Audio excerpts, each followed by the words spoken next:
Good morning, folks.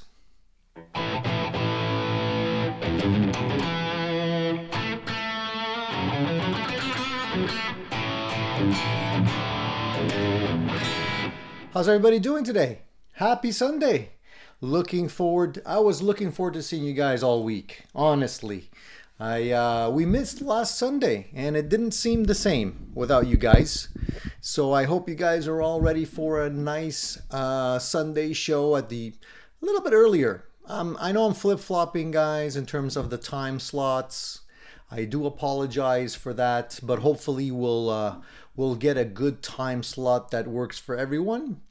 And I guess you guys got the memo because most of you guys are here. The rest, I'm sure, will be trickling in as the show progresses. So we'll welcome people as they wake up and get the memo and join in. And if they don't join in, I don't mind. It'll be fine. It'll be a cozier show. And I just want to make sure that you guys can hear me and see me okay. I just was wondering if everything is good on your end. I was just playing this cool patch I downloaded yesterday. It's a 5153 lead.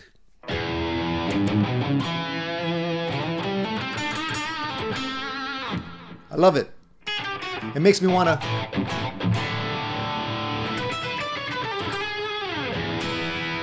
Sounds nice and full, and I like the little delay in the background.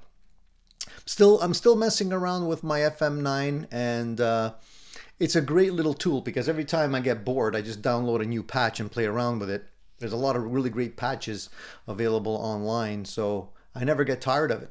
I'm playing through my little rocker. This is my little rocker custom built Telecaster that you guys have seen a couple of times already. I think last time we talked about it a little bit, so we'll talk about it a little bit more later on. I want to say hello to the guys that are here. How are you guys doing? So let's just go through the list, shall we? Dan was here this morning pretty early, and I hope, Dan, you're doing well. And Dan had some good news. He says, Dan says, and he was responding to Mark, that he just picked up a Friedman GEL20 with the cabinet. Wife told me to gift myself. Now that is great. I was looking at that amplifier so hard. The Jakey Elite 20 sounded fantastic to me. When I heard it, and I heard the sound demos of that amp, sounded wonderful. So how do you like it, Dan? Does it sound just as good in real life? Probably better, I'm guessing. Is this your first Friedman amp? Because I love the Friedman amps. I'm in love with them. My Dirty Shirley's been getting a lot of usage right there, and sounds fantastic, sounds glorious, especially when you crank it up, and I'm sure that one sounds just as good. So congratulations on that. Who knows, maybe one day I'll pick one up too. Who knows? I'm actually waiting for something. We'll talk about it a little bit later, but I'll let you know what's on my Christmas list. So Music and Gear is here. Good morning to you. And he says a new 6L6 power rack. Very cool. Very cool. You guys have been, I see there's been a lot of activity going on. Fantastic. Mark says he just got a Tweed Fender Blues Deluxe. Very cool, Mark. So I never owned a Blues Deluxe. I owned a Blues Junior, which I kind of modified to get a little bit closer to the sound of the Blues Deluxe. But I never actually owned a Blues Deluxe. So how do you like it so far? And is it new, brand new, or used? Did you end up snagging it on the used market? Or did you gift yourself also? Cushman is here. Music and Gear says, I'm looking for a new rack mount tube preamp. Everybody's got something on their list, which is fantastic. Mark says he's working. He's covering for a buddy and working overtime. That's okay, Mark. You know, a little bit of overtime during the Christmas, just before Christmas is good, because you know how those bills tend to get overinflated around Christmas time. It's always a surprise when we get that credit card bill, and it's like the envelope feels extra heavy after Christmas. I don't know why. Music and Gear says the overtime will help cover the cost of the new Fender amp. Exactly, exactly. So let's see here. We have DMAC, we have Ben. How's it going, Ben? I'm doing well. I hope you're doing well too. We got Shane here. How's it going, Shane? How are things? Cool Tunes is here as well. Mark LeBlanc. Mark, I got, sorry, Marcel. Why did I call you Mark? I'm a little bit, my eyes are still tired. Sorry, Marcel. I got your memo, Marcel. Thanks for letting me know about that. We'll talk about that in a little bit as well. Rico says, good early morning from Hawaii. Mark, what the heck? Hawaii? I'm jealous, dude. Very jealous. I'm sure Hawaii is beautiful. Enjoy, man. All right, so let's see here. Shane says, midnight here. I took a 2-hour nap to stay awake for this. Thank you, Shane. Thank you for the support. I know how hard it is when it's late at night, and you know, still trying to find an hour, a time that works for everyone, but it's not always easy.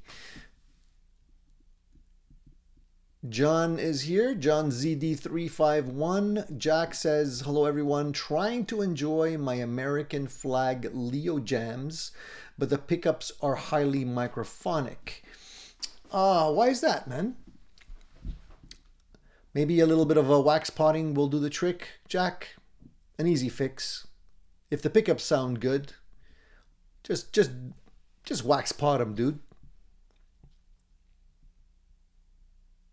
Rico says, I bought a new PRS McCarty SE. Unfortunately, none available locally, so I had to buy, then play.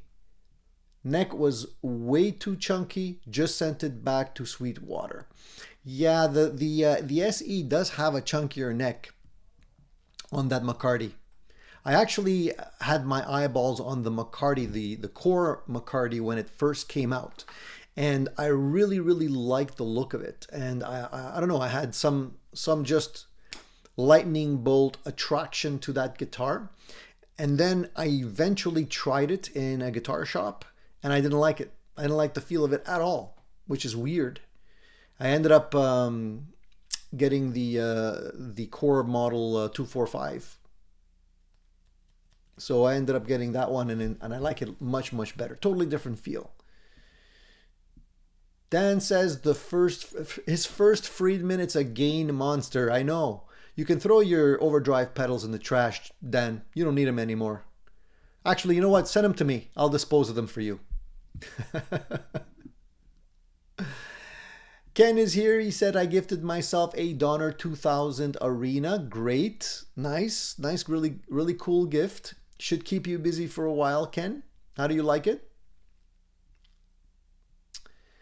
Marcel says, went to look on Peg City pickups, but I seem to have missed the sale. Marcel, really? Just send them a little email. Just say, hey, you know, I'm Tony's friend, Addicted to Gear. I missed the sale. Could you hook me up? I'm sure he'll hook you up, Marcel. No worries there. DMAC says, I'd love to go out and try a bunch of those Friedman 20-watt amps to compare. Any store that have them all to try.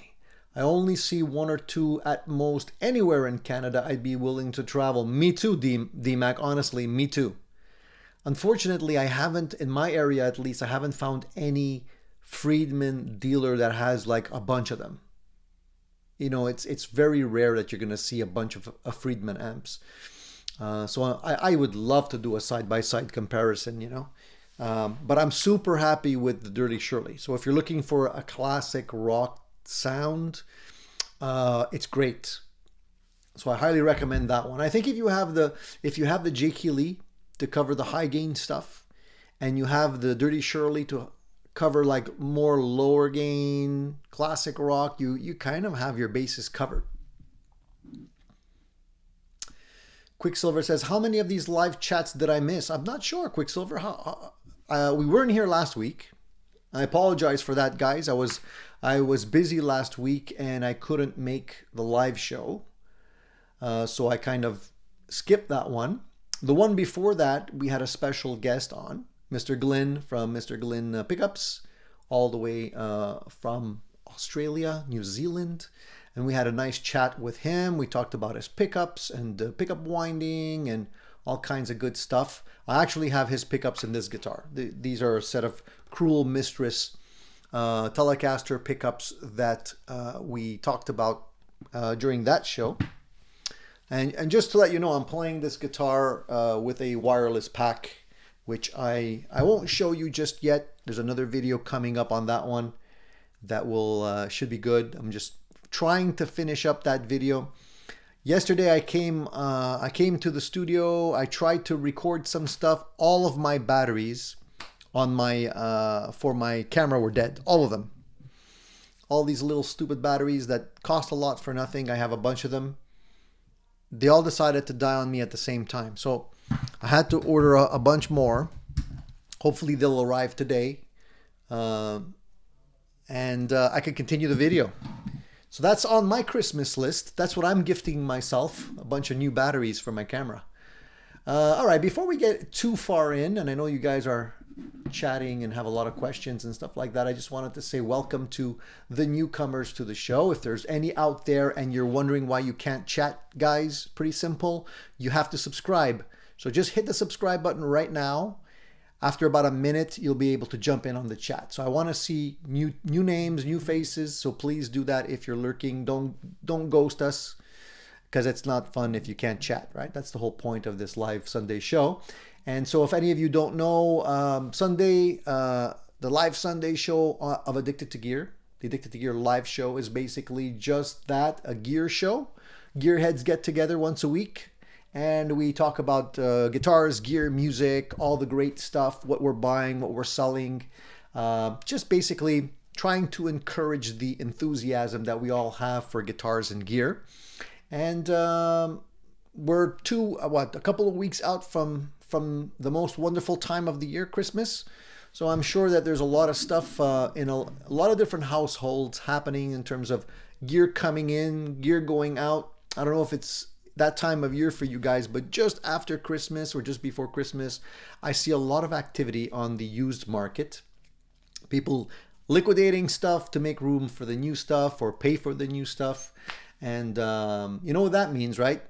We gotta like share the news, share the what's happening, so that we can basically gear up for the holiday extravaganza.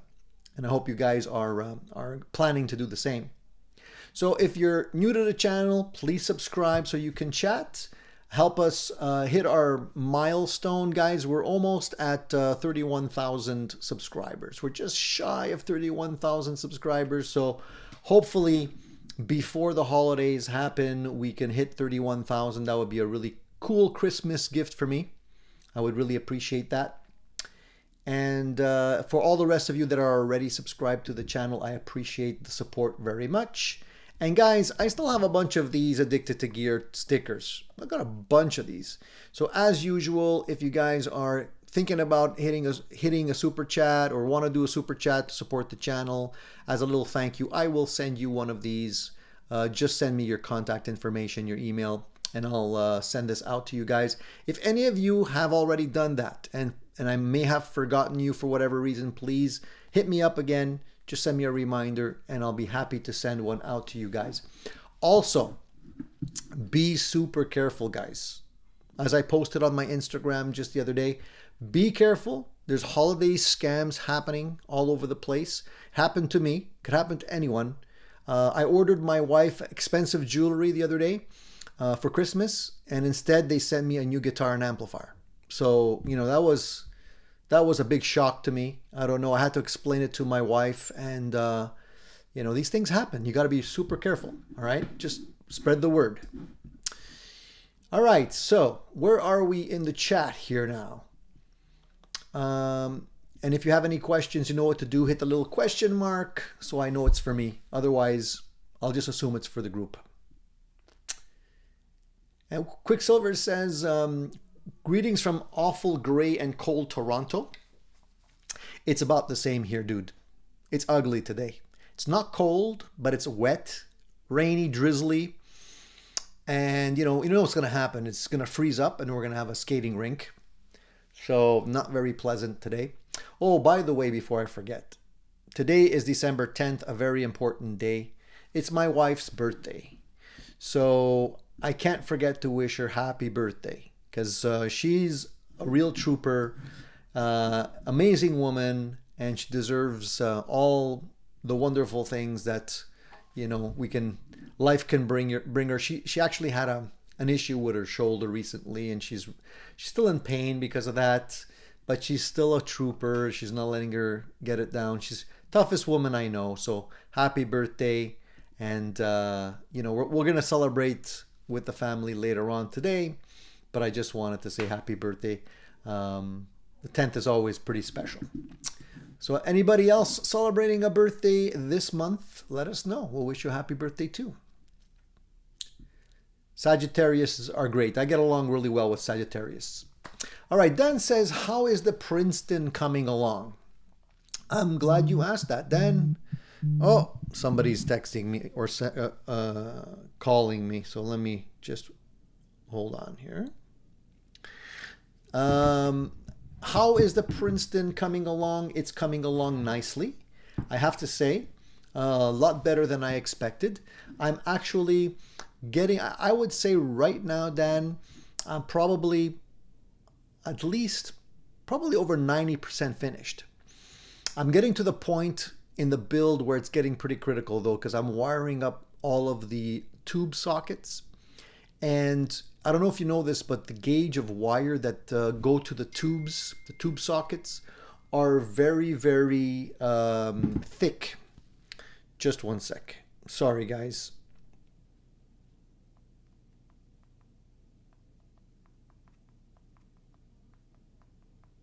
Just one second. So my kids are you know, texting me, and anyways, no respect.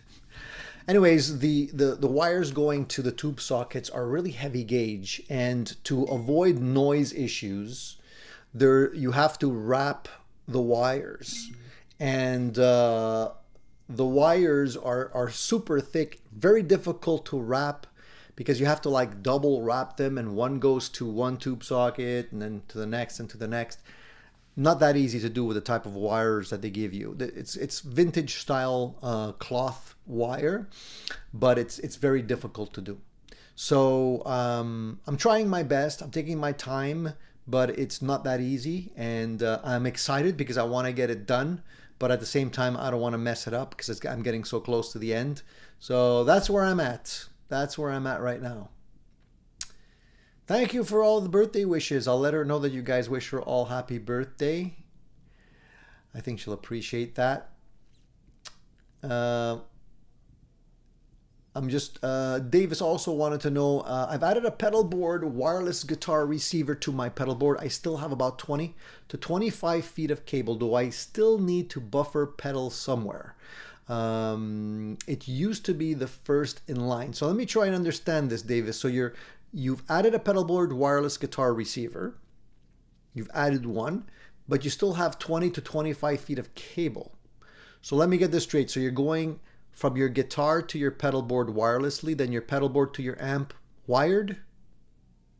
Is that right? If you're still using your cable, your 20 to 25 foot cable, yeah, you would probably still want to buffer it. Because you're probably still going to lose a little bit of signal with that much wire. Unless your wireless system has a little feature where it actually simulates cable or not. That's another thing that some of these wireless systems have. But the short answer to that is, yeah, I would definitely still use a buffer. Let me see if I can pronounce this. Skimrush, I can't pronounce it. Says, I subscribe, but I get no response to my chats. I see you. I see you, man. And thanks for subscribing. It's all good. Very cool. Thank you for that. Gary says, morning from rainy South Carolina. Good morning, Gary. How are you doing? Ken is here. He says it's not Christmas yet. It's coming though. It's coming quick. So Skimrush says, my Swamp Ash SE arrived from Sweetwater with intonation issues. I'm not surprised. It shouldn't happen. Generally, PRS usually does a pretty good job of their setup. I'm surprised Sweetwater also let that slide. But if it's just intonation issues, you can probably fix that pretty quick. As long as it's, just the saddles that need to be adjusted. If you don't know how to do it, I have some videos on my channel that explain how to do that. It's not difficult to do. You can probably do it yourself pretty easily. John ZD351 says, and think of the Aussies on the East Coast. It's 2 a.m. here. Yeah, and that's, that's one of the things that some of you were commenting about last time we had the show at nighttime. So I was flip-flopping between mornings and evenings. The last time we did it in the evening because our guest, Mr. Glynn, was from New Zealand, and to accommodate his time zone, we ended up doing it at night. But I think I'm going to probably go back to mornings. I think mornings are more convenient for most people, and I think you guys are pretty used to being up in the morning and joining in. So let's do that. So Marcel says, congratulations, Jean-Pierre Thibodeau. Nice evening in perspective, bon fête, because JP, Jean-Pierre, is he here today? There he is. There he is. Jean-Pierre was celebrating his birthday. He's also a Sagittarius. He's 68. Good friend of mine. Known him for a long time. And he's going to be celebrating en Moishes. Awesome dude. And then going to see the Montreal Canadiens against the Predators at the Bell Center. Sounds like an excellent evening. Enjoy, my friend. You deserve it. And happy 68th. 68th. That's pretty. You're still young, dude. You got plenty of time. Enjoy. I think everybody's going to be celebrating. Mark's son is also having a birthday coming up. 12/25. Very cool, dude. Wish your son a happy birthday as well. And Mark is having a birthday as well. Wow, great, dude. Happy birthday to you too. 18th. The 18th is Mark's birthday. The 25th is his son's birthday. A lot of Sagittarius is in the house. Like I said, I get along really well with Sagittarius. So that's pretty cool. Happy birthday to all. Shane says you can name a male child after Gibson, but what company can you name a girl after? Ibanez? Yeah, that would be cool. That'd be a cool name. Well, there's Pia, the Ibanez Pia. It's the model, not really the company. So Marcel says he ordered a set of Gibson El Nico 2 humbucker pickups, 57 Classics and 57 Classic Plus on eBay. Dude, my favorite type of pickups. You're going to like those. Just be careful, Marcel, because there's a lot of fakes out there. I've come across people selling exact copies of the Gibson 57 down to the little sticker in the back. They're basically clones, but they're not actual Gibson 57s. So be careful. I don't know if you bought it from a store or a private seller. Just try and make sure you have something like at least a box or something indicating that it's actually 57 Classics. There's so many scams going on. It's not even funny. But if they are true to goodness 57 Classics, you're going to like them. I love them.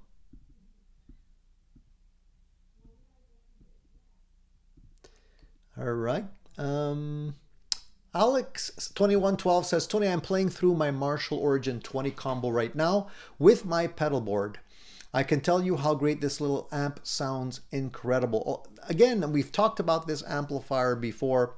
Alex, I've mentioned this a couple of times. I think the Marshall Origin is a great deal because it's very inexpensive.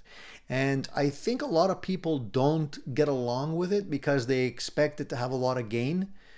And I'm sure it makes a great pedal platform And I know you mentioned it before that you really like that amplifier. So once you find, you know, the amp that works for you, it's magic. It's magic, like magic on Christmas Day. I'm telling you, fairy dust. So that's really cool. I'm happy you like that amplifier. So Music and Gear says, I go wireless to the rack, MIDI cables out to the controllers in front of me, less cables, easy to hook up.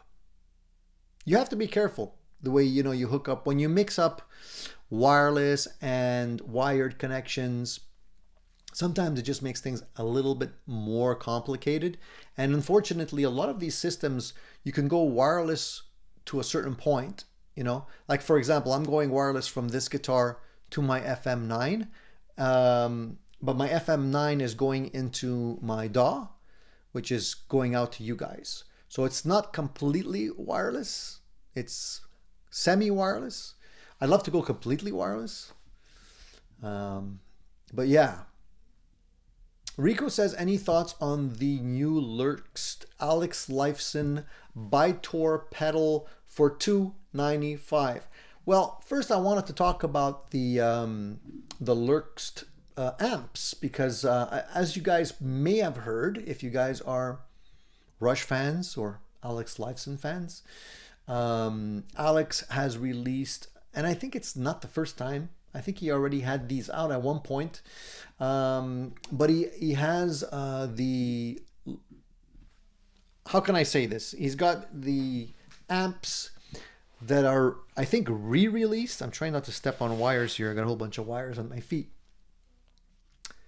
And, you know, he's in retirement, right? So it's funny that he's releasing the amplifier now, but I guess, I'm not even sure if Alex is really retired. I think it's semi-retirement. I think there's a good chance that he's going to actually come back at a certain point. But they released the Lurkst range of amplifiers, and it's a new venture apparently for him. There's also pedals, so as was mentioned, and there's also going to be pickups apparently on the way. So the amps are in collaboration with Mojo Tone. I did not realize that at first. So Mojo Tone is basically the same company that made the kit, the Princeton kit that I have back there. That's the case for it, which I got from StewMac. So I guess StewMac has a relationship with Mojo Tone. So they're selling their kits through StewMac. And the Lurkst amp is also a collaboration with Mojo Tone. So I don't know how many they're actually going to be releasing, if it's going to be a limited run. But they're available. So if you're interested in getting one, I think there's only going to be 100. If I remember correctly, I think there's only going to be 100. They're the Omega amps. 2-channel head, 3-band EQ, 12AX7 preamp, EL34 power section. But then there's a new version with it's a 50 watt, which switches down to 25. And so the limited hand-wired version is going to be $3,495. Or you can get a standard production, which is going to be, I guess, circuit board for $2,495. Plus, they have a matching Baltic birch cabinet. So if you're interested in grabbing one, I think that's going to be pretty cool. Then they also have a smaller version, which is called the Chi. And it's the same character apparently as the bigger Omega. It's 30 watts, which I think is perfect. And it uses 3 12AX7 tubes and a pair of 6L6 tubes as well. More affordable. It also comes with you can get with a 1x12 cabinet, and it's $1,995 or $1,695 just for the head. So if you want to get something smaller, that one could be interesting as well. So there's a lot of stuff happening. But to answer your question, I haven't listened to any reviews or sound samples of the pedal at $295. A little steep, I gotta say, for a pedal, $300. But hey, if it sounds good, I'm gonna listen to it. I don't know, Rico. Are you planning on getting one? Hey, Billy, thank you for reminding people to hit the like button. Yes, please do. I would appreciate that, guys. We only have 18 likes and there's 42 people lurking. So if you're close to that like button, you can hit it. Shane says, what looper do you use, Tony? Is there a big difference between an expensive one and a cheaper model? I've tried both, Shane. I've tried expensive ones and cheaper ones. I think what it boils down to is features and functions. If you need a bunch of features, then you can grab the more expensive ones. But honestly, I like the simple. I like simplicity. Simpler, better, in my opinion. The TC Electronics one is pretty nice. It's got a screen on it. Now there's a lot of inexpensive models that come with a little screen so you can see clearly what's going on. One button, not complicated at all. The more expensive ones I find either have more features or they have more looping time and better quality sound. That's the main difference. So for me, I find that the more expensive fully loaded version sometimes is just overkill. Some of them come with drum patterns and all kinds of stuff and additional features and functions, which is nice to have, but in actual fact, all I really need is a looper. So if I can get one that's cheap and sounds good, that's all I need. The last one I tried was a very inexpensive one, which I probably still have around here. Where did I put it? I have it around here somewhere. Is it here? Give me a second. 1 second. I think it's in here. I tried this one, which is a Donner. It's called the triple looper. Pretty straightforward. It's got a little screen on it. It's got a little switch here. You can switch between your memory banks. There's 3 memory banks if you want to store anything, and then they have just one little button for the levels, and that's it. And it's not very expensive. It's kind of trying to mimic what you're getting with the TC Electronics version. If you want something from a more, I guess, more renowned name, then you can go with the TCs. They usually make some pretty good stuff.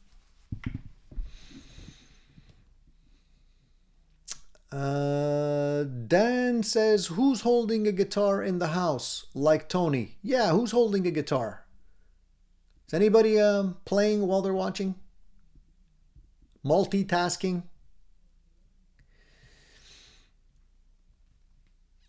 Dan is here. Dan, welcome. He's new to the channel. Let's welcome Dan. First time tuning in. Hello from Hamilton. Since this is a gear chat, I recently got a Gibson Les Paul Jr. and love it. Bought a Peg City P90 to put in it.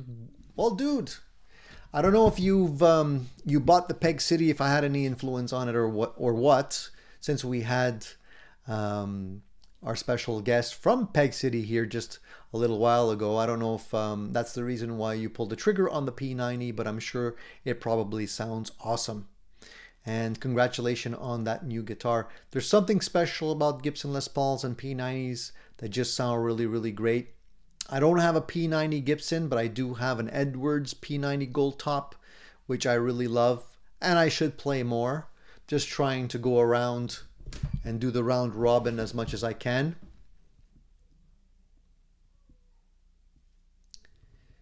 And Marcel says there seems to be no box, but bought from all guitar should be reputable. I hope so, Marcel.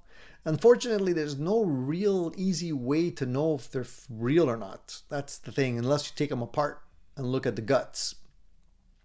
But you can look at some pictures. Just make sure the back, all the holes are in the right place. The colors of the metals are similar.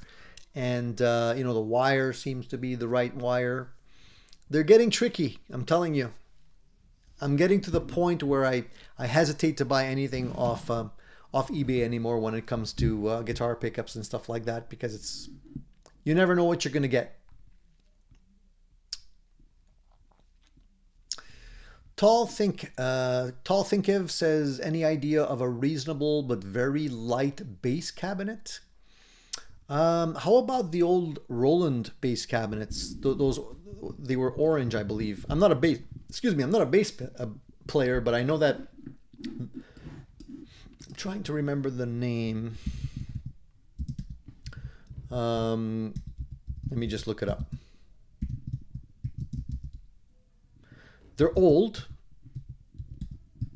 and a bassist that I was playing with had one, and they sounded pretty darn good. They're the Roland Cubes, 60 watt, I think they are.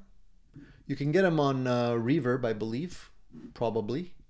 And how much do they go for nowadays? These are old. They're not. There's one on Reverb. It's going for $565 plus another $70 shipping. Not cheap. Wow. How come they're so expensive still?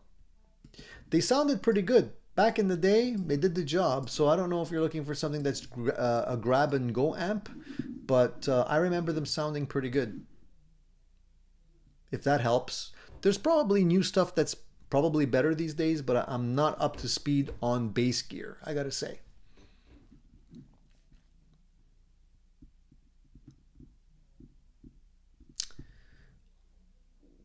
Dan says, got the Iron Man 2 attenuator. I have same Marshall as you, works well at half volume with the 3/4 master volume through effects loop.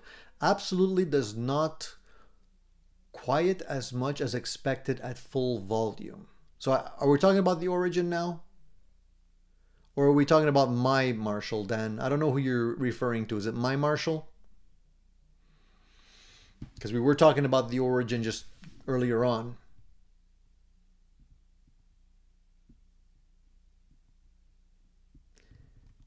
And John says, a lot of talk at the moment that Alex and Getty will find someone to go out and tour with.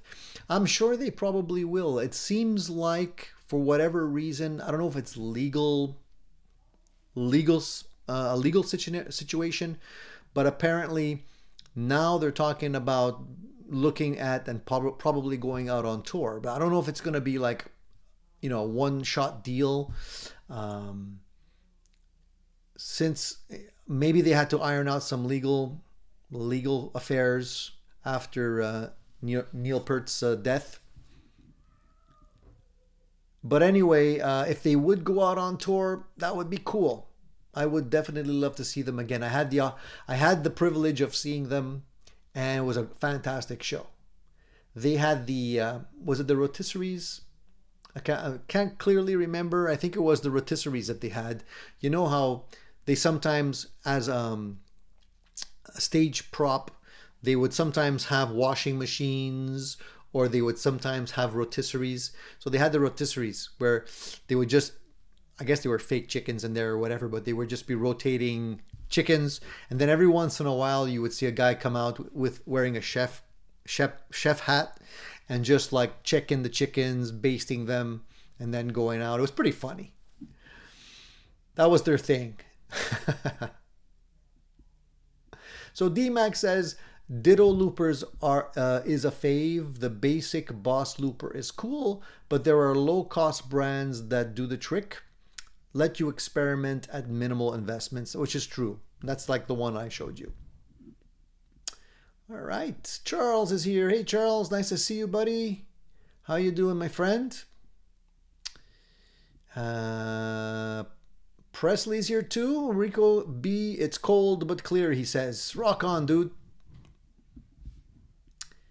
And Alex says, love candy apple red, my favorite color. Me too. I just love the color on this guitar. Just like, ah.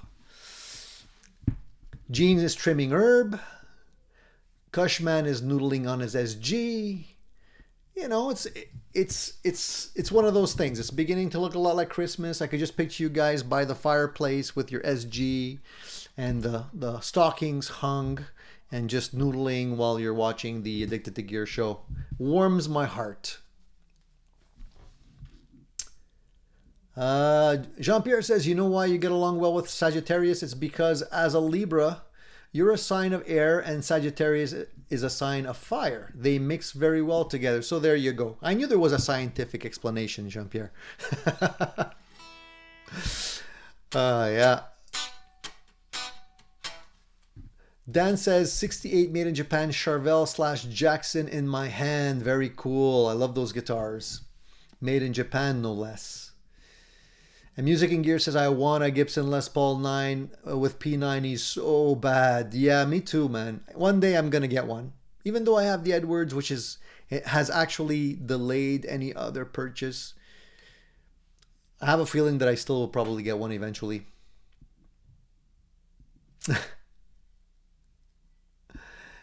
Presley says, I usually play and watch, but I'm taking care of my twin 6-year-old nephews before work. Ah, you're a good man, Presley. I'm sure they're having a blast.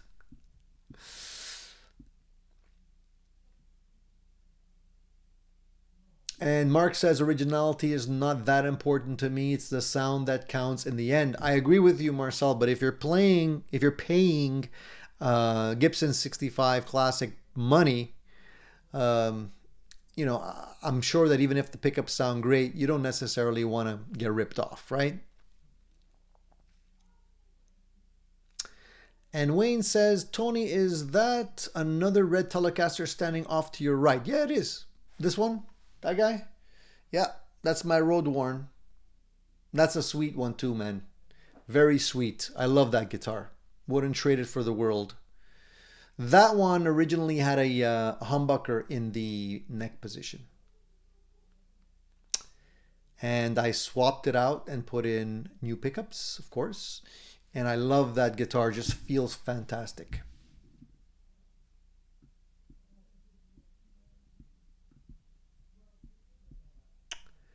Rico wants to know if I can explain what lead clipping is, does an overdrive, is or does in an overdrive.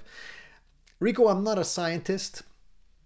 All I can tell you is that the LED is used the same way another capacitor would be used in a pedal, and it just provides a different type of clipping. If you look at these things on one of those gizmos, the oscillators, different type of clipping will produce different patterns, which result in different types of sound, some of them smoother, some of them more aggressive. So it just does a different thing, but I can't really give you the ins and outs. I'm not an electronic wizard when it comes to that at all. I did build a DIY kit pedal once, which required an LED in the actual guts of it, which I also found really odd, but apparently it's a common thing.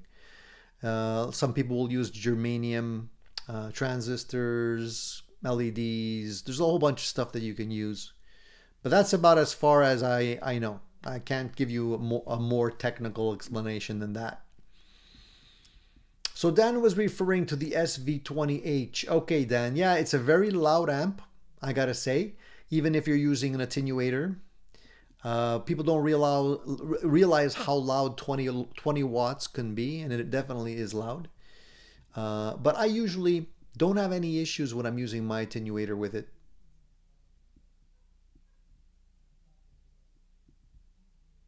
Gene says Geddy Lee's voice is gone. Is it? I don't know, man. From what I can tell, the last time I heard him, he still sounded pretty good. Way better than me. D-Max says, I got an Epiphone SG Standard that plays great, but I've never really liked the neck pickup. Thinking of swapping in a humbucker-sized P90, but not sure how it would mesh with the bridge. Good ideas? I don't know. I've never tried mixing a P90 with a standard humbucker. And you got to remember the P90 will act like a single coil, where the P90 will be a single coil. The regular humbucker is not. I don't know how you would necessarily hook that up in the circuit. That's a good question. The P90 will probably sound thinner than the humbucker, but I'm sure it will sound good. I mean, P90s do sound really good. And I would try it. Just I'm not sure how, like, what you need to do in terms of the wiring. But I'm sure there's wiring diagrams on the internet. You can just Google, and something should pop up. I mean, let me look. It's a good question. You know, I haven't really thought about doing that myself. So let me see. P90 humbucker wiring. I'm sure the one of the companies will have something like that for you.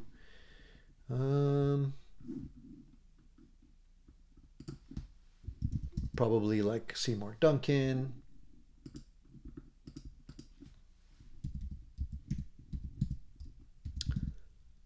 All right, here we go. Yeah, we do have one.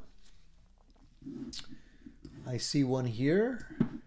And basically, what are they doing? Anything special? Not really. This is just going into the pickup selector, going through the volume. Oh, they have a push-pull pot on the tone. So you can go from humbucker to single coil in the humbucker.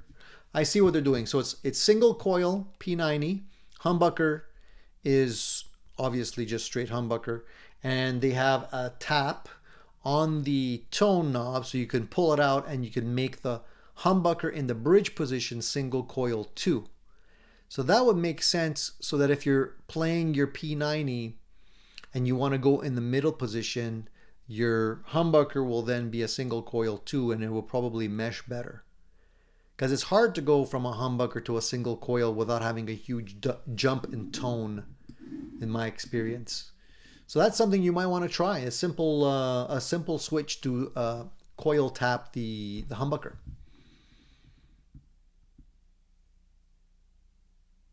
Marcel's not in the Christmas spirit. He says he's living alone. Marcel, contact Jean-Pierre. You guys, you have something in common. Music. I'm sure you guys can get along. Dan says for loopers, if you can find a used Jam Man, it has 20 saves with an SD card, which you can put on drum loops, etc. A lot of versatility. Yes, it is one of the good ones. A little bit more expensive. To me, it's a little bit more than what I need, but some people might like to have all that, especially if you don't play with a drummer. It's like having a metronome, but with actual drums. I think that's pretty cool. But it gets on my nerves, though. It gets on my nerves very quickly. If the drum patterns are pretty straightforward and sterile, I could only take about a minute or a minute and a half before it drives me bonkers.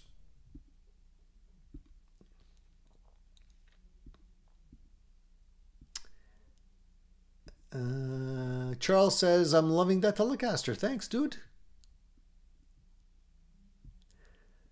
And Cushman says, I put the Gibson version in my Paul Sweetest neck tone, bro, he says. And Dan says it's just 2 leads, hot and a ground like a humbucker. Obviously no split coil option. And Dan says the wiring would be the same. There you go. Great ideas, man. Great ideas. I think there's a lot of things I haven't tried yet, and that's one of them. So I'm gonna have to put that on my list. Presley says that Telecaster is high class, looks so sweet. Thanks, man. Thank you. Appreciate that, dude. Coming from you. Presley likes to build his own guitars and is very good at it, so that's high praise indeed. Let's see here. So we also, I mentioned that there's the poll question, and we're gonna get to the answers on the poll question. But the poll question today was, how many new songs have you learned to play over the last month? And the reason why I'm asking you that is because I'm trying to put some pressure on myself, because lately I haven't been learning new stuff and I really need to up my game. And it's funny because I haven't actually, you know, when you don't play the guitar for a couple of days and you come back to it and it just feels so right, so good, then you're like, oh man, I missed it so much. That's how I feel. Yesterday and today was one of those, I haven't touched the guitar in a couple of days, just being so busy and whatnot. But I came back to it, turned on the FM9, put in that 5153 lead patch, and I was in heaven.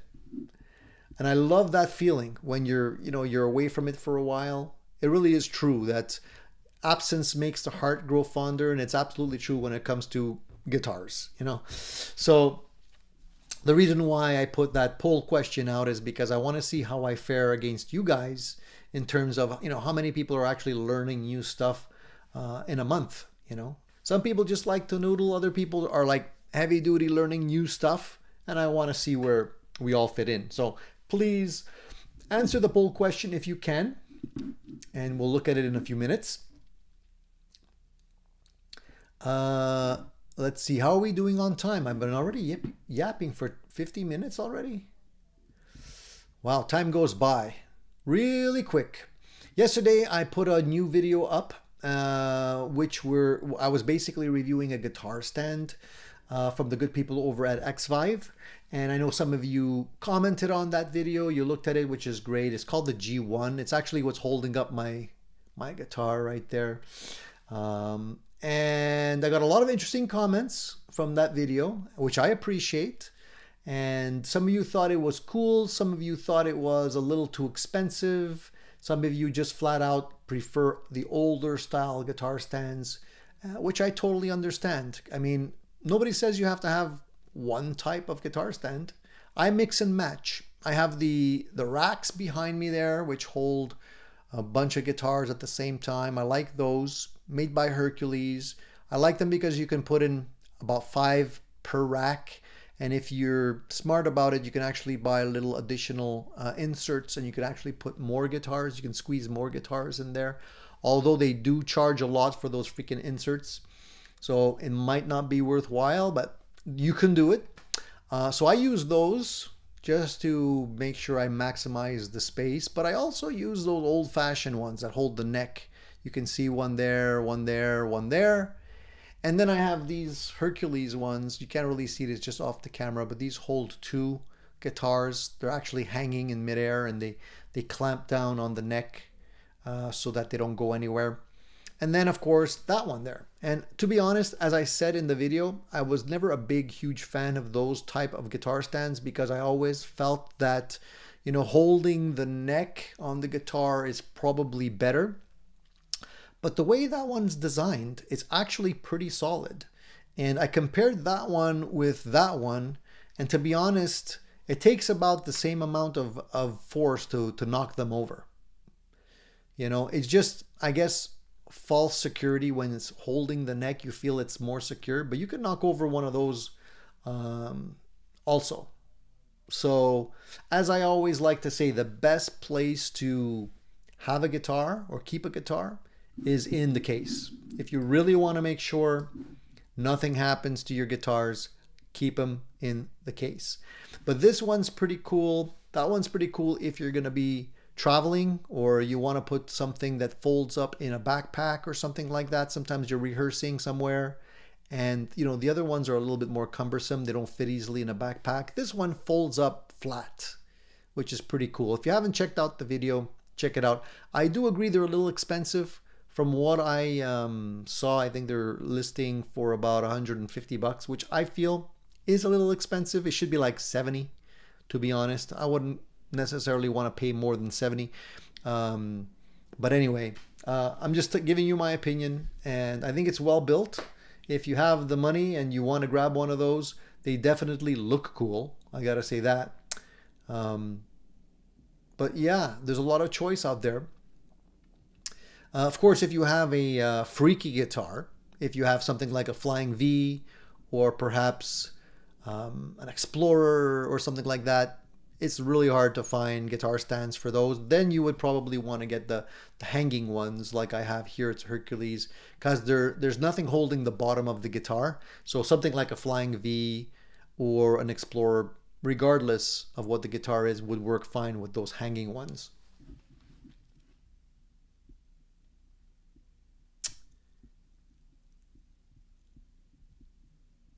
We're talking about temperature.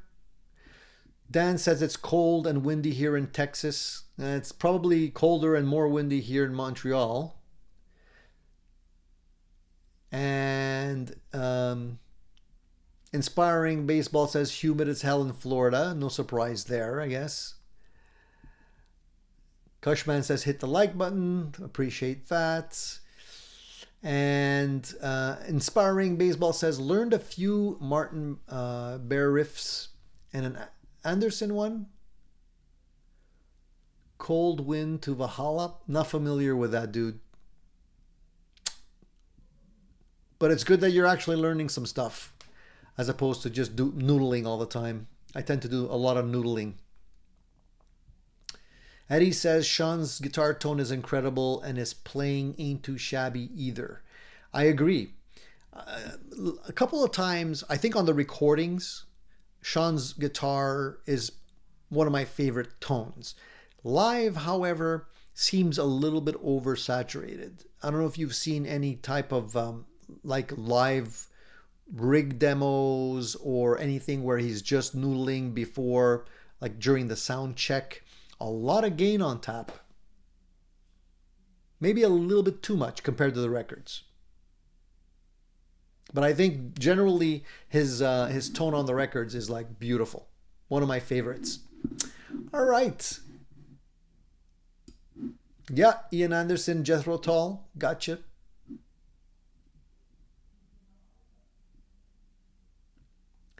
So where was I? I mentioned the new video and mentioned my wife's birthday. And oh yeah, I have to mention something sad. Of course, we lost a great Canadian artist.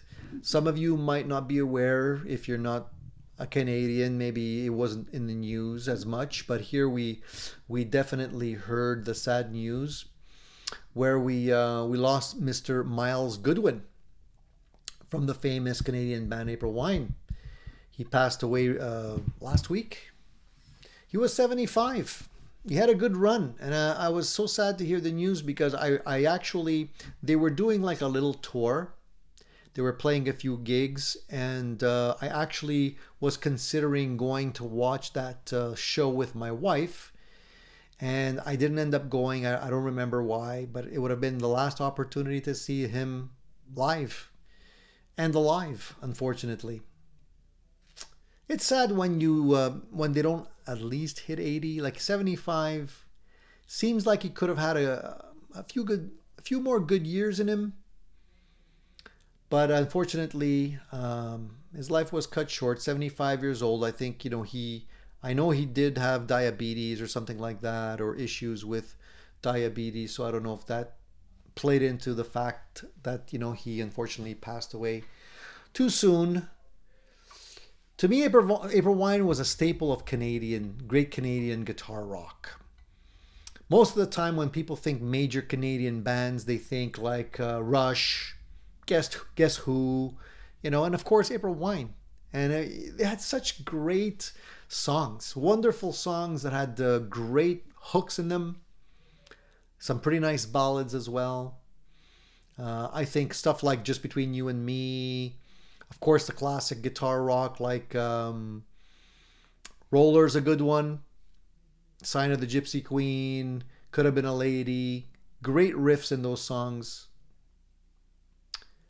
So wherever you are, Miles, I hope you're resting in peace, buddy. You did good.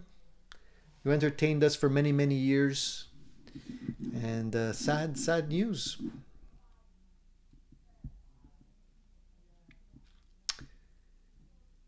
Yeah, he had a good life. I think he had a good life. Yeah, and Eddie was only 65. Yeah, that's, you know, that really hurt when I heard about Eddie's passing. But yeah, well, I mean, if you think back, guys, December, we just celebrated, I think, how many years has it been? I don't even remember. I saw an image, a photo of the New York Post headlines, which was posted, I believe it was December 19, was it 1990, guys? When John Lennon was shot dead. It was also in December, right? So we would have just celebrated it yesterday, the anniversary of his death. And I remember seeing the New York Post headlines, and the New York Post was only 25 cents back then. The picture of John Lennon, and in big letters said, "John Lennon shot dead, gunned down by screwball," in quotes, outside home as wife Yoko watches in horror. And I remember the news. I remember when that happened. Was it 1980 or 1980, I believe, right? 1980. Yeah, it seems like just yesterday. 1980, man, that's a long time ago. I remember it, but you know what? I don't remember it as clearly as I did when they announced Elvis Presley's death. It's funny. I was older, obviously, when John Lennon was shot, but it didn't affect me as much. I can't remember where I was. I don't have a vivid memory of that. But when Elvis Presley was announced dead, I remember clearly where I was. Clear as day. I was at my friend's house. We were a buddy that we would hang out together. And was a beautiful, sunny, warm day. The news came over the TV, and we were both kind of flabbergasted by it. I mean, I knew who Elvis Presley was. I enjoyed some of his music. I wasn't necessarily a huge fan at that point. Probably became a bigger fan later on. I was kind of young. But I don't know, it affected me. It affected me more. I don't know why. I don't know if you guys have had an experience like that where you remember exactly where you were, what you were doing when you heard some news like that. I think Marcel does. He says, 54 years ago, I was in Villa Sal, and there was a band in a high school dance.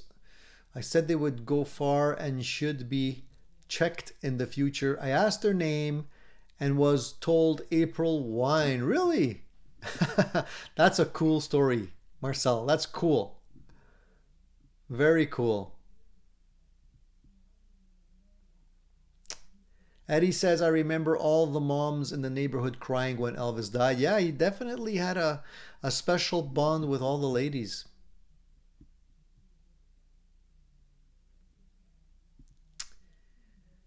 And Cushman says, I was on vacation when Elvis died. My aunt cried for a week. It's sad, man. You know, he definitely had a connection with a lot of people, Elvis. I don't know. He was just he just had this magical thing.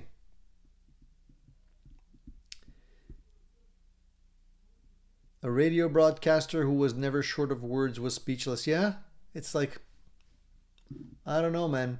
I kind of felt the same way when I heard about Eddie Van Halen. Broke my heart, man. And Dan says, my mom came in my room crying. She scared me. No kidding. I know. It's funny how you have a connection with somebody you've never even met before.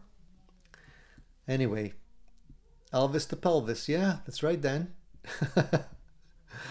All right, let's move on to some happier discussions, shall we? What do I want to talk about? NAMM. NAMM's coming up, guys. There's not a whole lot of hoopla yet about NAMM, but it's happening at the end of January. I won't be able to go to NAMM again. I would really like to go. I'm going to be in Chicago that same couple of days. So NAMM's out of the question. Any of you planning on going or have gone in the past? I don't know if anybody's looking at that particular event. Has NAMM come and gone? Even though it's just around the corner, it's going to be like, I don't know if it's having the same impact on the industry. The last couple of years have been rather humdrum, wouldn't you say? I don't know. My impression is NAMM's on the way out.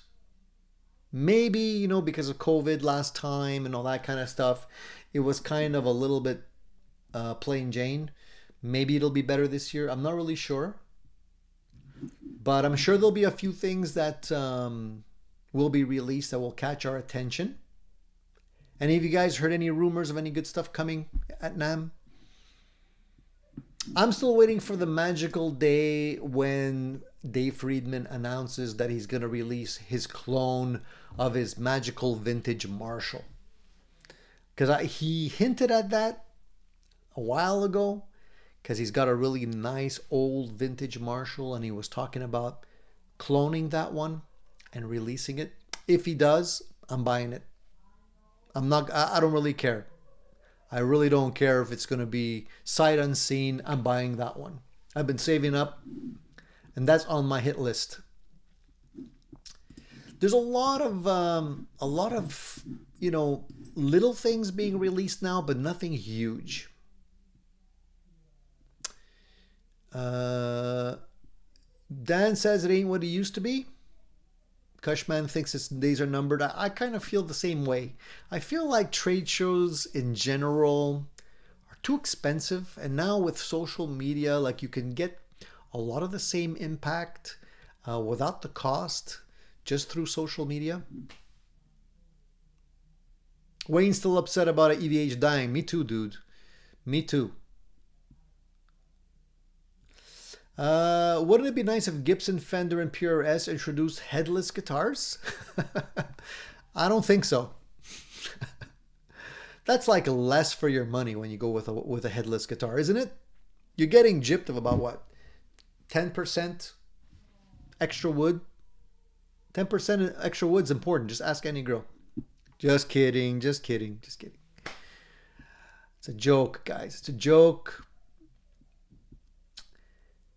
Peg City Pickups is here. Hey, nice to see you, buddy. We were just talking about you.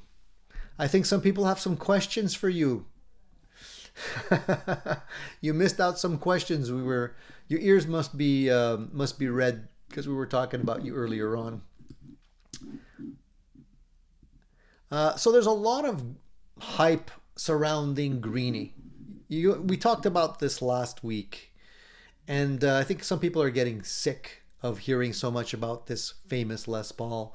But there is a lot of hype surrounding it. It seems like it's almost equal to the hype surrounding the famous Klon pedals. Every other day someone's talking about it. Either a Klon pedal or this Greeny Les Paul. And last big buzz was the JHS IKEA Klon clone, which you probably heard about. You can build it yourself. And they sold like hotcakes. I think they sold over 30,000 in a couple of days, which is crazy. It's mind-boggling. So it just goes to show how much hype could be produced by something like that. I mean, to me, JHS has become the Oprah Winfrey of pedals. You know, immediately when he mentions a pedal and says it's good, sells like hotcakes, which is it's a great position to be in if you're making pedals. But you know, I don't know how much is based on, like, how much is it better or is it just different? You know, that's the $1 million question. Now Wampler has jumped into the on the bandwagon because he's released a limited edition Tumnus with a germanium components, limited edition. And again, is it better or is it just different? I'm not really sure. How much more is it gonna cost us? I think anything that's limited edition is probably gonna cost us more. I don't know if the price has been listed yet. Let me just see if I can find that. You know, the Tumnus has done really good in shootouts between the actual Klon and the you know, the kind of clones, if you want to call it that.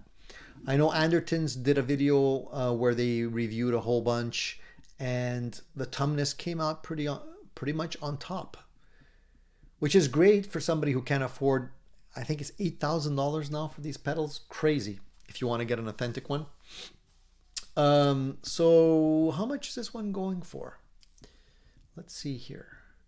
Do they mention it anywhere? Might be too soon for a price. I don't see a price listed here. But anyway, it's available. If you guys want to check it out, you can get it limited edition. And 179 bucks. Okay, so it's not too bad. I mean, look, Typical Wampler pedals sell for about 100, 180 bucks. This is a mini one, 179, costs a little bit more. But if it sounds good, you know, and if you're into that tone, why not? Have any of you purchased the JHS version? Be honest, guys. I was thinking about purchasing one just to try it out, and I didn't, just because I checked it out. The price with shipping was pretty expensive. Plus I have to put it together myself. I'll pass.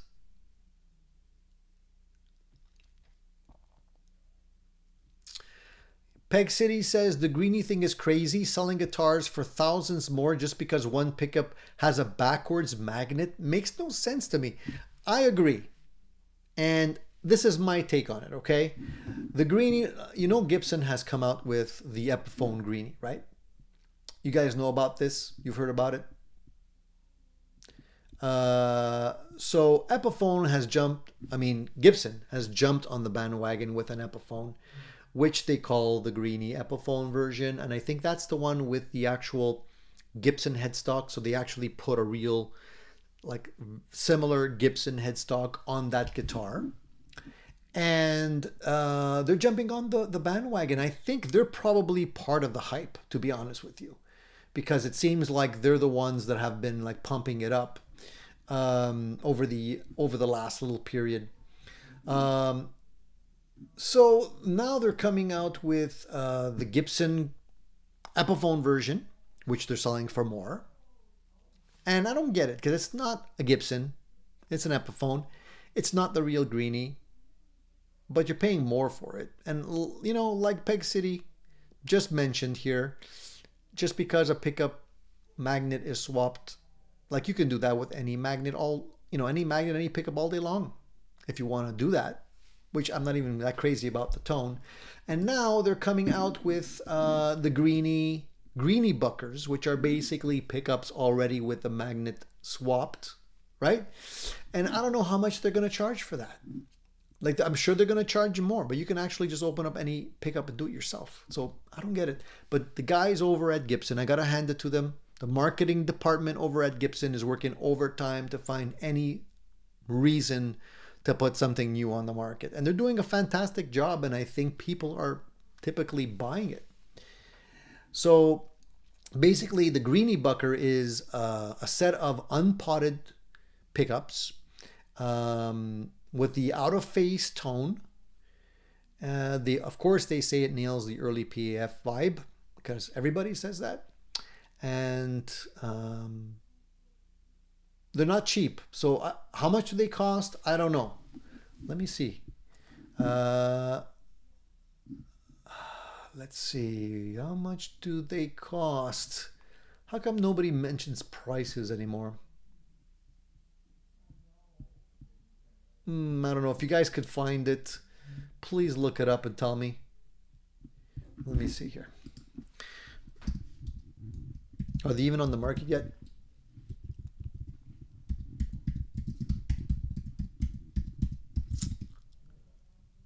Gibson Greeny Bucker. There we go. $299. 300 bucks. So you're paying $150 US per pickup. And what do they say on their website? What is the hype? 8.7K and 8.3K Alnico 2. So basically pretty similar to what you would be getting with the Gibson Classics. Alnico 2. And they say the Gibson patent applied for humbucker pickup from the 1950s are considered by many musicians to be the holy grail of vintage electric guitar pickups, even though these are not vintage. And they say that this unique set was installed in the legendary Greeny Les Paul, which it wasn't. Greeny Les Paul, some of the most famous, probably, or the most hyped. The new Greeny Bucker set is instantly recognizable from a sonic perspective because it sounds weird. Their distinctive sound is partially from the out-of-phase middle switch position due to the neck pickup's reverse magnet polarity. The Greeny Bucker pickup set was developed with input from Greeny's current owner, Kirk Hammett, and with specifications taken from the actual patent applied for humbucker pickups on that world-renowned guitar, including asymmetrical coil windings and unpolished Alnico 2 magnets. There you go. So, if you're interested, you know where you can spend your $300 of hard-earned cash, or you can just take your pickups and flip the magnet, and you probably will be pretty close.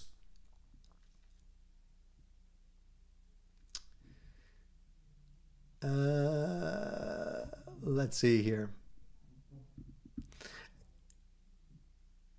Yeah, a lot of people misunderstand. It's not just flipping the pickup. You can't just take the pickup and turn it around and put it back in. You have to flip the magnet. The magnet needs to be flipped. Right? You know what I mean? Like, you got to actually take the cover off, take the magnet. Usually it slides in there. You can loosen the screws, slide the magnet out, flip it, put it back in. There you go. Peg City's answering the question. Eddie Jr., flipping the pickup does nothing at all because the wiring of the guitar doesn't change. The magnet needs to be flipped inside to put it out of phase magnetically. And that's why it's good to have, you know, professional pickup winders here in the house.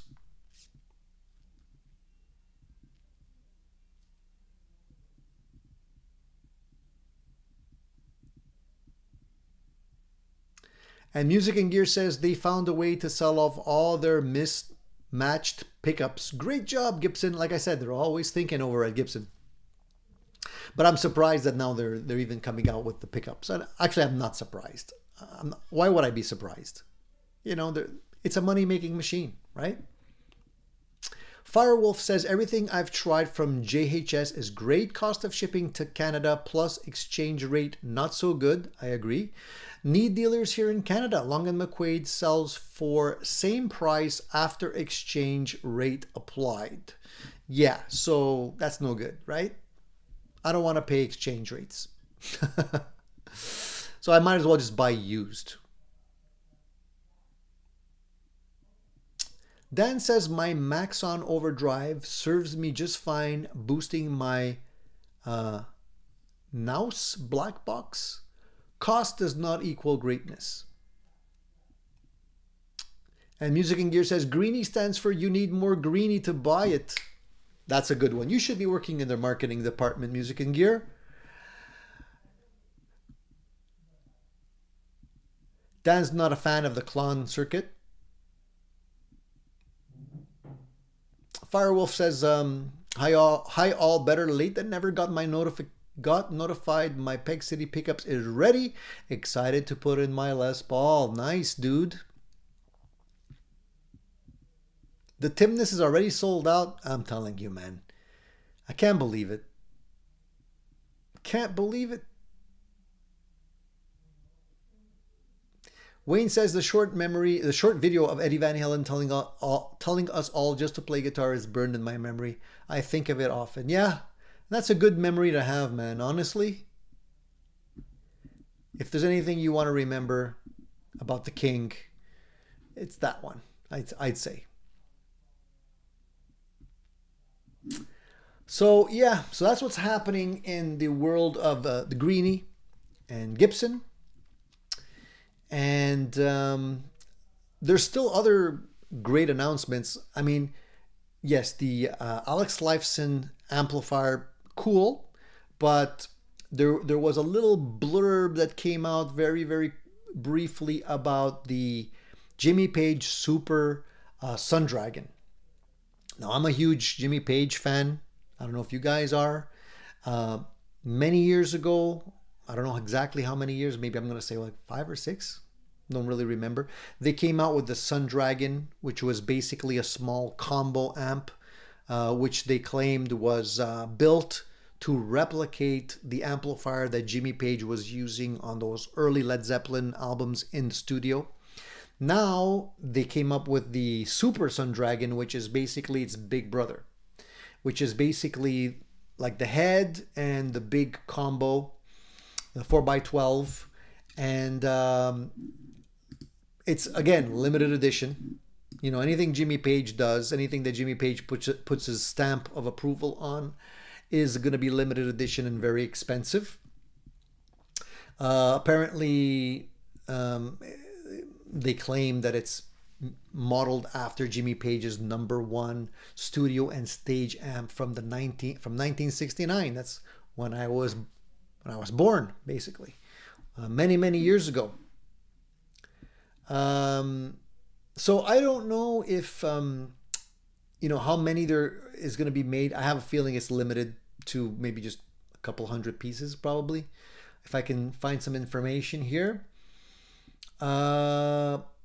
So specifically, the Super Dragon is a reborn take on the modded 1968 Marshall Super Bass that Page used on tour in 1969 and in the studio to record the band's sophomore studio album. Further still, in Page's own words, the Super Bass remained his #1 amp and was used on all studio records that followed.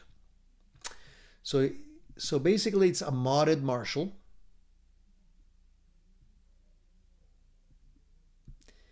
And what's so special about it? So according to Sundragon, just 50. Okay, I thought there would be a couple hundred. Just 50 Dragons will be made, each of them hand-built by Mitch Colby, and the rest of the team, and coming loaded with new old stock GE 6550 tubes, Erskine and Allen Bradley resistors, and Phillips mustard capacitors. In other words, components found in the original. So there you go. How much will it cost? No clue. They haven't mentioned it. They said no. They say no price has been made public, but you can expect it to cost a pretty penny when the amp finally arrives next year. Head over to Sundragon to find out more. So save your pennies, guys, if you want to get one of those. I'm thinking like it's great to be able to have one of those. Where are you going to play them? They're going to be too loud to play anywhere else. They're probably going to cost a fortune. And honestly, you can probably take a Marshall with an EQ pedal in front of it and maybe a little bit more gain, and you can probably get pretty close to the sound you're going to get out of that one, right? Plus, you need the fingers to be able to sound like Jimmy Page anyway. So, Steve says, Tony, if you get the first or the last of a limited run, what do you do with it? Play it or box it? Good question. I mean, honestly, I think a lot of people end up boxing it. I've seen a lot of the Jimmy Page limited run Gibsons being sold off for a lot more money, which is, I think, a shame. If you're going to buy something limited run, I don't know, do you buy it as an investment or do you buy it to actually play? I like to play my guitars. This is why I'm not a big fan of the limited run guitars. Not to be mixed up with the artist series, I mean, we've all seen those artist series Strats, the Eric Clapton ones, and the they've come out with a couple of different artist series in the day. I don't know. I like to buy my stuff to play. Like, what's the fun in buying something and just putting it in the closet? I don't know. It's not for me. Yeah, and how come they haven't come up with a Angus Young model Marshall? Because it's stock. Most of the time it's not that. I think it's pretty much stock, right? I don't know. Whatever. They'll come up with it. I'm sure they'll come up with something. Won't be fun. Won't be long. Won't be long. I guarantee you.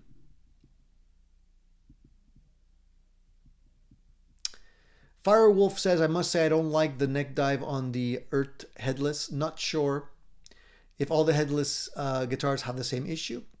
I can't speak for all the guitars, but I did have a headless Spade guitar, which was pretty balanced. Didn't necessarily have the head dive. Music and Gear says, love this channel. Thank you, dude. Thanks, man. Davis Music says, I have an older Epiphone Joe Perry Les Paul that was made with Gibson Burstbucker 2 and 3 out of phase middle position to emulate Peter Green's Greeny. Works great for OL, but kind of uninspiring. I'm not a big fan of that out of phase. I have a Gibson. You guys remember Gibson was making all kinds of switching options. Well, I have one of those Gibsons that have all of those switching options built in. And I think the out of phase is one of them. Never used it. Listened to it for about 13 seconds and then never used it.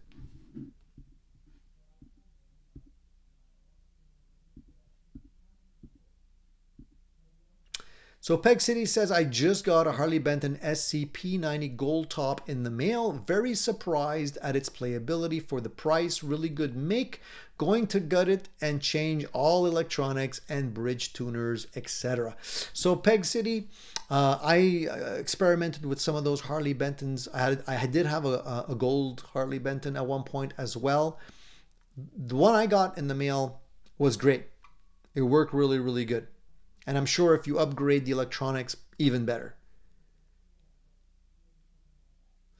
Dan says, I actually prefer the sound of Jimmy Page's number 3 amp, the Gorilla GG10. I remember Gorilla amps back in the day.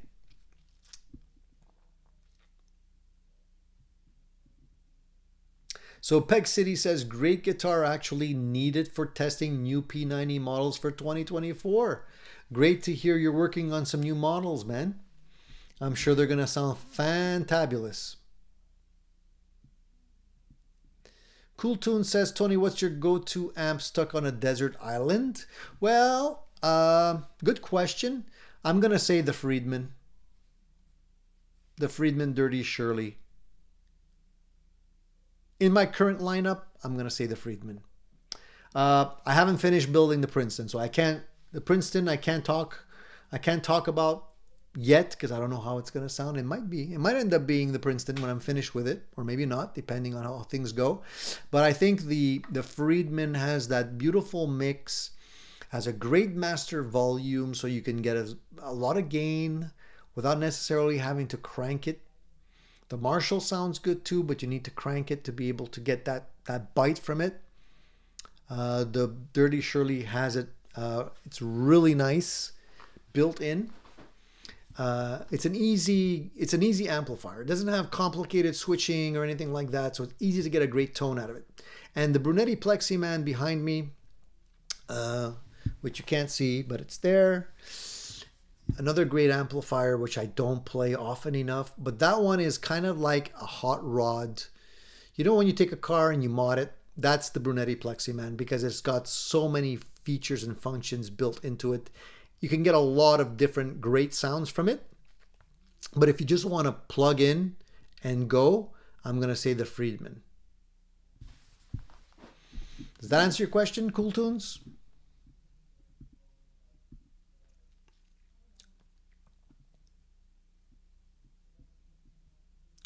Marcel says, where would the electricity come from on a desert island? Lightning, man. Lightning.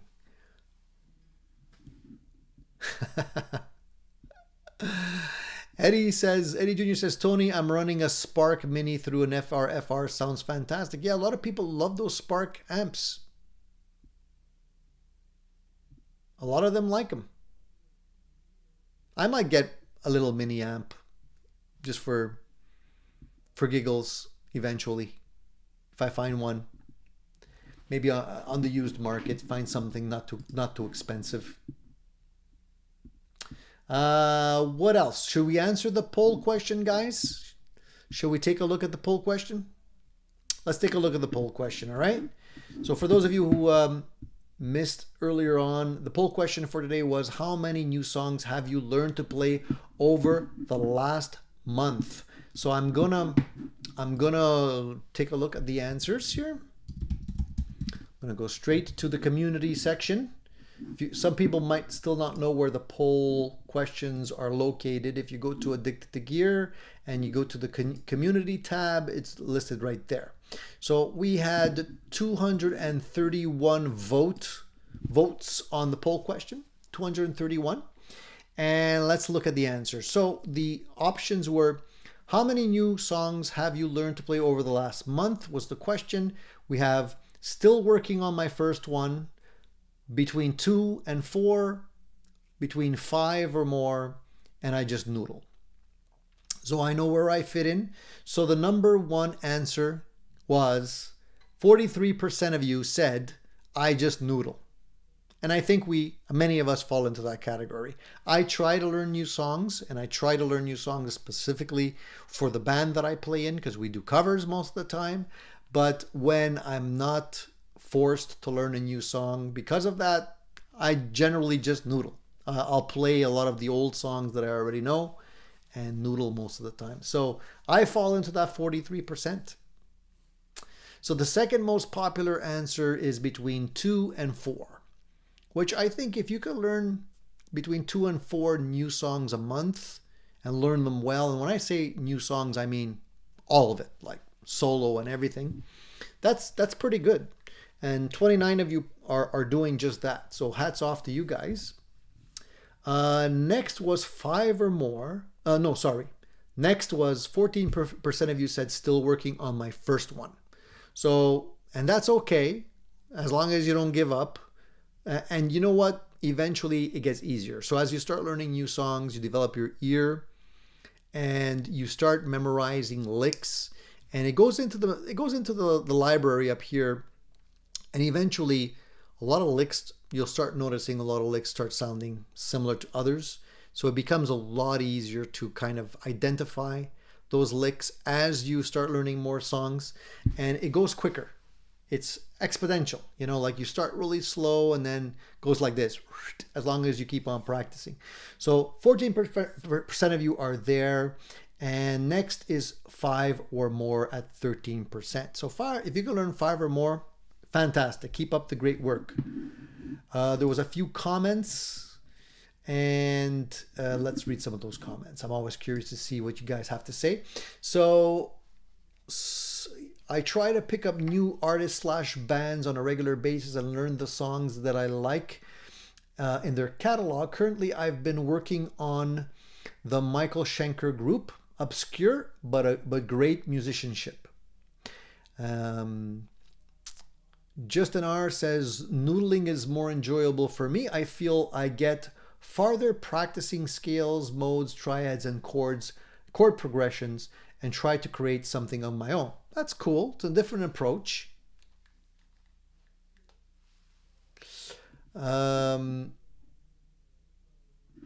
Presley says, always working on and improving my originals, aka noodling.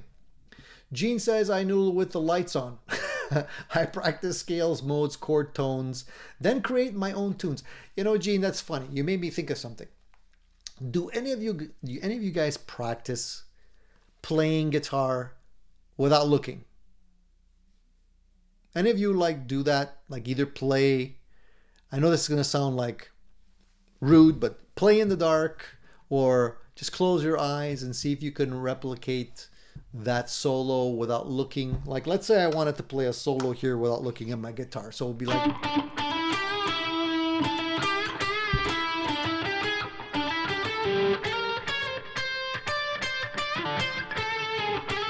With the slides, it's hard, man.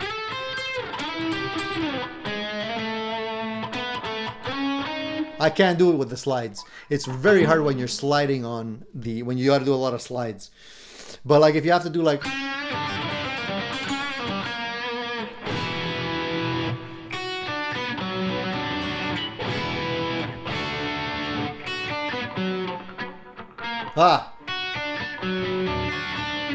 If you do that... It's the slides. I can't get the slides. You got to do it. If you do the slides well, then you're good. If you can do them without looking. So that's something that maybe you want to try practicing, because if you're ever on stage and you're dealing with lighting, and you know how the lights change when you're playing, sometimes it's dark, sometimes it's not so dark. If they pull the lights out and you're not used to playing, you know, without looking, you can mess up, right?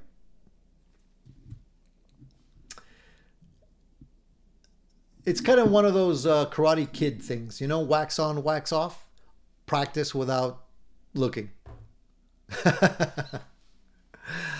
Anyways, all right. One last thing I want to talk about before we wrap up, because I've been talking for an hour and a half. You guys are probably sick of listening to me by now. One of the last things I want to talk about is the KISS End of the Road Tour. Have you guys been following this? So KISS has officially, and you got to always say this with a big grain of salt, has officially ended their tour once and for all. End of the Road Tour is what it's called. Have they actually, like, is this the end? I don't know. I think they've mentioned it a couple of times before, and then they've come back. But the end of the road tour happened, and I don't know if you guys are big KISS fans. I'm not a huge KISS fan, I gotta say, but I was just following it because of, you know, the hoopla around it. End of the Road Tour was the final concert tour by KISS. And the tour began in January, I think it was. The end of January. Is it 2019? And they concluded on December 2nd of this year. So just about a week ago. Madison Square Garden in New York City. That was supposedly the final concert tour. We'll see. When it comes to KISS, never say never. Because they got to make money, right? Marcel says Gene Simmons signed the last bass he played. And who did he give it to, Marcel? Did he give it away? Are they selling it? Are they raising money?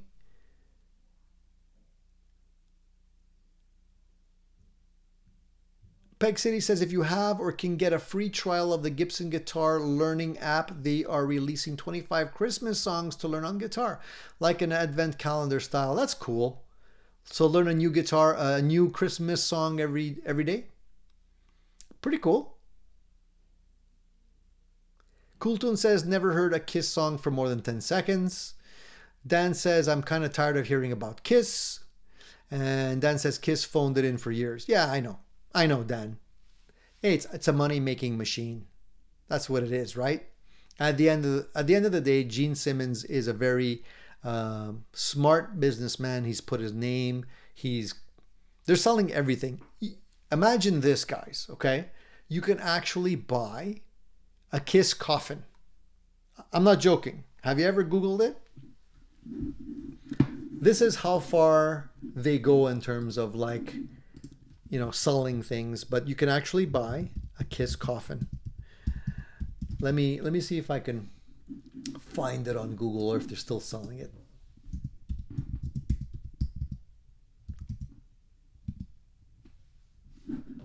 Where is it? I know it's there somewhere.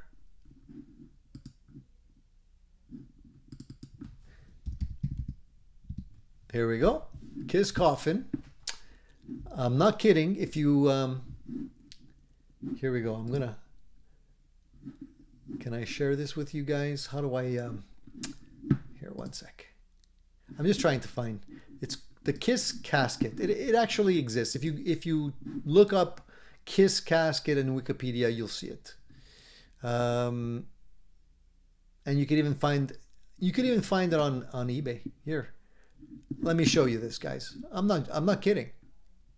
I'm not blowing smoke. Check this out. KISS coffin right here. So let's take a look, just for giggles. So you can see all the cool pictures here. I'll enlarge it. So here it is.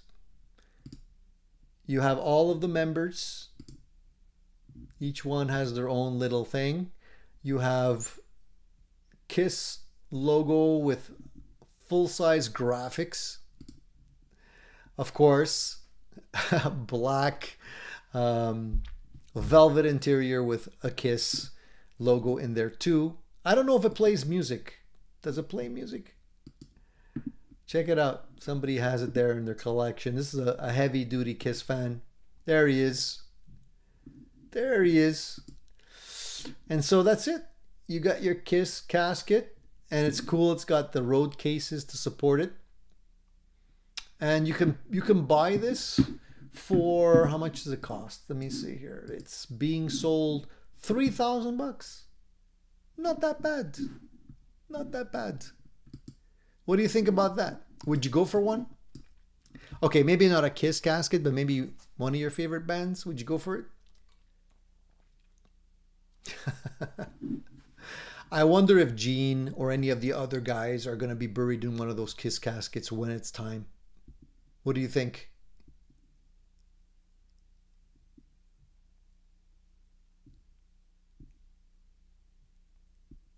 Wayne McDonald says, wasn't Dimebag buried in one? I don't know.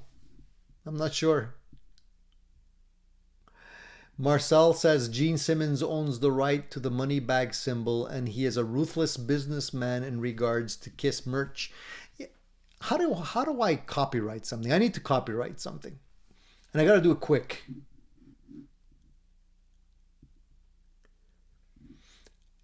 John says, Gene always says, we have KISS condoms and KISS caskets. We'll catch you coming and going. See, this is a frugal mind. Oh, man. John says, yes, Dime was buried in one. Was he? I think an EVH casket would be cool with the stripes and everything. That would be cool. Anyways, let's not talk about that. Let's talk about living, not dying. All right, guys. I think we're going to wrap it up. I've been talking for an hour and 41 minutes. We got 55 people still watching me. I'd love to go on, but we got to keep some for next week. So let's wrap it up. Unless there's a final question or two that I can answer just before, if I missed anything or if you've been waiting to ask a question, you can ask it now. Otherwise, we wrap it up. And I'm going to say thank you for tuning in, because it's been a pleasure. Cool Tune says, nothing better than listening to the live while riding my bike in 3 hot. Cheers to Florida. Inspiring Baseball says, really tacky. Yeah, I guess it would be. Yeah, I know about the Bumblebee guitar. I know about that. Yeah. All right, guys. Thank you for tuning in. Thank you for another really fun Sunday. I appreciate it. I gotta go. We have to get the festivities started for the wife. She's been super patient. It is her birthday after all. So please mark it on your calendar. Next Sunday we'll be live again. So please tune in. We're getting close to the Christmas holidays, so I know it's going to be a little bit difficult, but we're going to try and be consistent with the live shows. All right, so next week will be Sunday morning again. All right, guys, have a fantastic day. Please enjoy playing your guitars. Send me a message if you want. We can continue the conversation after the shows. And please share the good word about Addicted to Gear Live. We want to grow the community. Have a fantastic day. See you guys soon.